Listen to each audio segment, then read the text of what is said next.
જૂનાગઢ જિલ્લાના કેશોદના town hall ખાતે યોજાયેલા વિકસિત ભારત સંકલ્પ સંમેલન દરમિયાન અનેક વિવાદાસ્પદ મુદ્દાઓ ચર્ચાનો વિષય બન્યા હતા.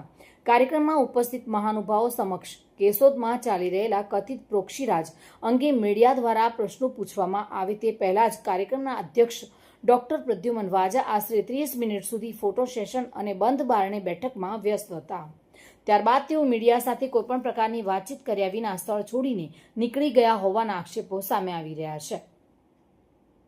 કેશોદ નગરપાલિકા, તાલુકા પંચાયત તેમજ જિલ્લા પંચાયત જેવી સ્થાનિક સ્વરાજ્યની સંસ્થાઓમાં ચૂંટાયેલી મહિલા પ્રતિનિધિઓની જગ્યાએ તેમના પરિવારના સભ્યો દ્વારા સત્તાનો ઉપયોગ કરવામાં આવતો હોવાના આક્ષેપો લાંબા સમયથી ચાલી રહ્યા છે.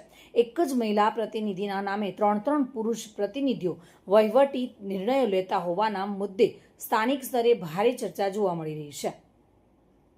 જોકે સ્થાનિકોમાં એવી પણ ચર્ચા છે કે જો મીડિયા સમક્ષ આ મુદ્દે સવાલો ઉઠે તો સમગ્ર હકીકત બહાર આવી શકે તેમ હોવાથી જવાબદારો જાહેરમાં સ્પષ્ટતા કરવાનું ટાળી રહ્યા છે. કાર્યક્રમ પૂર્ણ થયા બાદ ડોક્ટર પ્રદ્યુમન વાજાએ કોઈ સત્તાવાર નિવેદન આપ્યું ન હતું. મધુ રાવલિયા સાથે bureau report, today Gujarati news.